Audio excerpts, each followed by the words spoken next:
नमस्कार स्टूडेंट्स, स्वागत है आप लोगों का वापस मेरे channel make commerce easy with Shubhro. चलिए स्टूडेंट्स, आज हम क्या सीखने वाले हैं। आज हम ट्रांसपोर्टेशन का अपना थर्ड मेथड सीखने वाले हैं।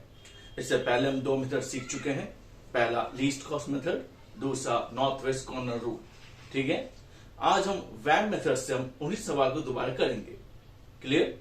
हाँ, लेकिन आज हम पूरा नहीं करेंगे।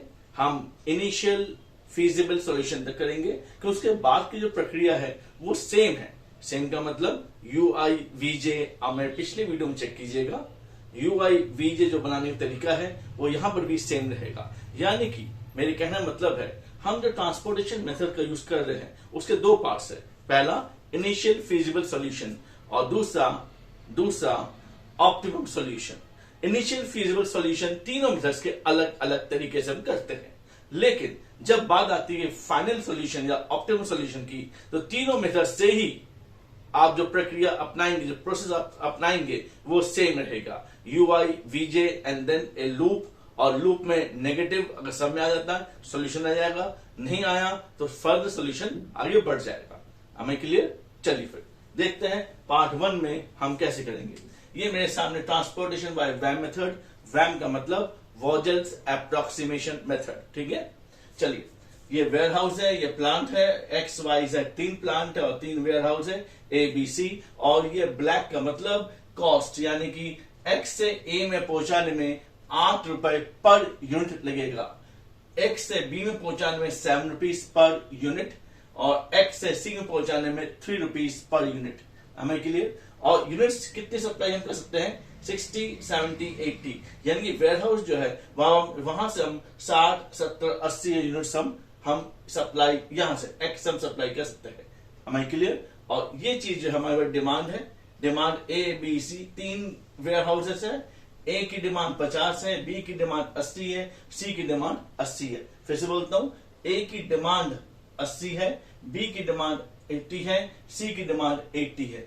ABC क्या है? वेयर हाउस है। प्लांट्स का नाम क्या है? XYZ। X प्लांट कितना सप्लाई कर सकता है? 60, Y plant 70 and Z plant 80। 60, 70, 130 and 80, 210। ये जरूर कर लीजिएगा। और यहां पर भी 15, 80, 130 प्लस 80, 210, ये दोनों सेम होने चाहिए। Demand must equate supply. ठीक है, चलिए फिर अच्छा, इस पॉइंट को मैं यहां से मिटा देता हूं तो देखने तो सुंदर लगेगा, तो आपको याद रहेगा। अच्छा, अब इसमें P1, P2, P3 क्वेश्चन में नहीं होगा, या आपको खुद ही बनाना पड़ेगा। P स्टैंड्स फॉर पेनल्टी, तो हमारा सवाल जो स्टार्ट होगा वो पेनल्टी से ही स्टार्ट होगा। मैंने ग्रीन मार्कर में लेता हूं। पेनल्टी हम निकालेंगे कैसे? पेनल्टी होगा सबसे छोटा जो कॉस्ट होगी और उससे बड़ी कॉस्ट का डिफरेंस। फिर से बोलता हूं, सबसे छोटी कॉस्ट और उससे बड़ी कॉस्ट। मैंने सबसे बड़ी नहीं कही, सबसे छोटे को एलोकेट करिए, उससे बड़े वाले को। ठीक है, तो 3 भाई हैं ABC, सबसे छोटा भाई C, सबसे बड़ा A, पर C और A नहीं करना, सबसे छोटा भाई C, उससे बड़ा कौन है? B। Am I clear? तो C और B का डिफरेंस निकालना आपको। देखते हैं, सबसे छोटा कौन है? 3, और उससे बड़ा कौन है? 7। दोनों का डिफरेंस हमने यहां पर लिख दिया 4। ऐसे ही सबसे छोटा कौन है इनमें कॉस्ट में? 3, उससे बड़ा कौन है? 8, तो हमने डिफरेंस 5। सबसे छोटा 3, उससे ऊपर 5, 2। सेम प्रोसेस यहां पर भी, सबसे छोटा 3, उससे ऊपर 8, 5। सबसे छोटा 3, उससे ऊपर 7, 4। सबसे छोटा 3, उससे ऊपर 5, 2। Am I clear? अच्छा स्टूडेंट्स, अगर यहां पर 3 है और मान लो यहां पर भी 3 होता तो क्या करते? सबसे छोटा 3 है, उससे ऊपर 3 हम नहीं लेंगे, तो उससे ऊपर फिर भी 5 ही होगा। तो अगर 2 छोटे हो जाए, 2 छोटे इक्वल, उनमें से एक को ही लेना है। ठीक है ना, और उससे बड़ा वाला। तो लैंग्वेज बहुत साफ है, लैंग्वेज बहुत ही साफ है। एज सिंपल एज ABC, सबसे छोटा और उससे बड़ा जो भी होगा उनका डिफरेंस। ठीक है, अब इन तमाम में, तमाम का मतलब ओवरऑल 4, 5, 2, 5, 4, 2, इनमें हाईएस्ट कौन है? सबसे बड़ा कौन है? उस सबसे बड़े को हम एक एरो लगा देंगे। सबसे बड़ा कौन है? सबसे बड़ा 5 है, तो चाहे आप यहां पे एरो लगाइए या यहां पे एरो लगाइए, कोई फर्क नहीं पड़ेगा। जब ये एरो लगा देंगे तो ये एरो ऊपर चला जाएगा, और जब ऊपर चला जाएगा तो आप पता कीजिए इस 8 3 11 में छोटा कौन है? छोटा है 3। हमारे के लिए छोटा है 3, यहां मैंने डॉट लगा दिया। तो इससे क्या होगा, जब छोटा आपको 3 पता चल जाएगा तो आप यहां देखिए 50 है और ये कितना है 70। इन दोनों में छोटा कौन होगा? इन दोनों में 50 70 में छोटा 50 है, तो फिर आप इसको 50 दे दीजिए। किस पेन से लिखूं? पेन पेन पेन, हाँ ब्लू से लिख देता हूं 50। हमने इसको 50 में एलोकेट कर दिया। हमें के लिए 50 देने से ये 50 कैंसिल हो गया और यहां पे हमें बचता है 20। क्या यहां तक बात समझ में आ गई? जब ये 50 कैंसिल हो गया, इसके बाद आप किसी को आप कुछ दे नहीं सकते, तो यानी कि इसके ऊपर जो भी होगा वो भी कैंसिल। Got it? कोई डाउट? चलिए आगे बढ़ते हैं। अब फिर से वही प्रोसेस, सबसे छोटा और उससे बड़ा। दोबारा मैं P2 बनाऊंगा। सबसे छोटा कौन है? 3, उससे ऊपर कौन है? 7। तो 3 और 7 का डिफरेंस 4, तो यहां मैंने 4 लिख दिया।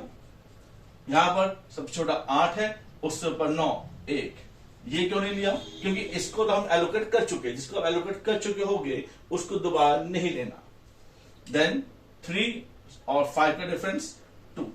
अब यहां पे आते हैं, देखिए ये क्रॉस हो चुका है, ये क्रॉस हो चुका है। कुल मिलाकर ये देखिए ये क्रॉस हो चुका है, यानी आप किसको देख सकते हैं तो यहां पर डैश कर दीजिए।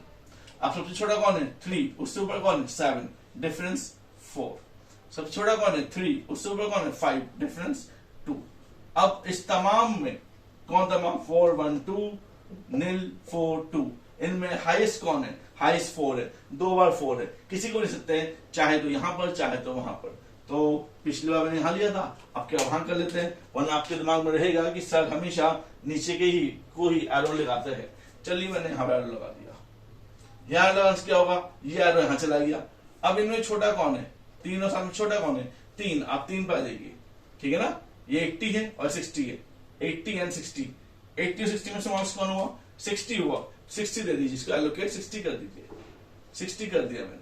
करने से 60 कैंसिल हो जाएगा और यहां कितना बचेगा? 20। ध्यान रखिएगा ये कैंसिल हो गया, इसका मतलब इस हॉरिजॉन्टल में जो होगा बाकी सब कैंसिल हो जाएंगे, तो यानी ये हमारा कैंसिल हो गया। Got it? बात समझ में आ गई? दोबारा वही प्रोसेस। अब वंस अगेन ये पूरा कैंसिल हो चुका है, इसका मतलब अब हम P3 23 बनाऊंगा तो ये मेरा डैश हो जाएगा क्योंकि कुछ बचा ही नहीं है। अब छोटा कौन है? यहाँ पर 8 9 1 3 5 2। नीचे करते हैं ये डैश 8 3 5 9 5 4। अब इनमें हाईएस्ट कौन है? इनमें हाईएस्ट 5 है, तो मैं 5 को मैं एरो लगा देता हूं, ठीक है ना? ये मैंने एरो लगा दिया।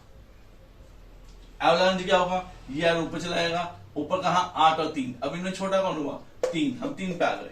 3 के हम कितना? 80 और ये भी 80। Very good.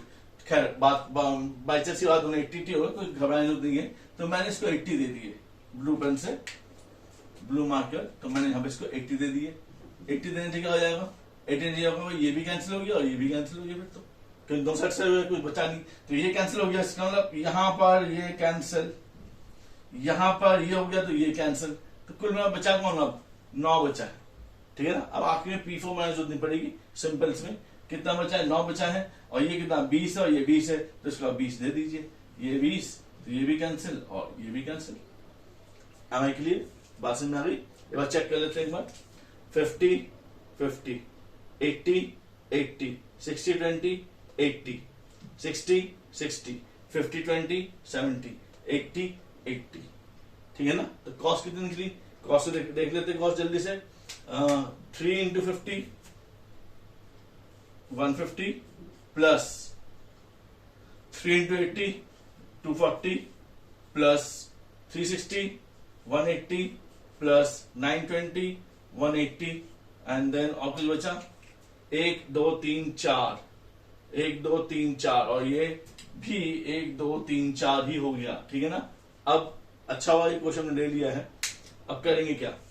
यहां तक तो मुझे उम्मीद है आपको समझ में आ गया होगा। हम सब ठीक चल रहे, 60 60 50 70 80 80। तो ये हो गया मेरे पास 360 एंड 240, कितना हुआ? 600 750। तो 750 इज द ओवरऑल कॉस्ट। इतना समझ में आ गई? अब इसे मैं एक पॉइंट और बता दूं, इसे कहते हैं डीजेनरेसी, केस ऑफ डीजेनरेसी। वो क्या होता है? केस ऑफ डीजेनरेसी होता है कि जिसमें कि हमने ये सीखा था या मैंने बताया था कि हमारे कितने ऐसे एलोकेशन होंगे, कितने एलोकेशन हमारे पास होने चाहिए। देखिए यहाँ पर मैं कितने हैं मेरे पास, यहाँ पे ऐसे देखेंगे 3 कॉलम्स है और ये 3 रोज है, तो 3 + 3 - 1 इतने हमारे पास सर्कल्स होने चाहिए। C + R - 1, C means column, R means row, -1 कितने कॉलम, कॉलम वो जिसमें कॉस्ट है, ये एक कॉस्ट है, ये एक कॉस्ट है, ये कॉस्ट है, 3 यहाँ पर ये कॉस्ट, ये कॉस्ट है, ये कॉस्ट है, ये कॉस्ट है, 3 यानी कि C + R - 1, 3 + 3 - 1, 6 - 1 5, तो 5 सर्कल्स होने चाहिए, पर मेरे यहाँ 5 सर्कल नहीं है, 1 2 3 4 सर्कल्स है। जब ऐसी सिचुएशन आ जाए तो इसे कहते हैं डीजेनरेसी। Am I clear? इसे कहते हैं डीजेनरेसी। पर करने का तरीका जो है वह मेथड से तरीका यही रहेगा। बाई चांस की बात है क्वेश्चन में डीजेनरेसी केस आ चुका है तो उसको हम बाद में सॉल्व करेंगे, इसको हम आगे कैसे बढ़ेंगे। पर जब मेन प्रॉब्लम थी कि इनिशियल सॉल्यूशन कैसे निकालोगे, इनिशियल सॉल्यूशन हम वह मेथड से हम इस तरीके से निकालेंगे।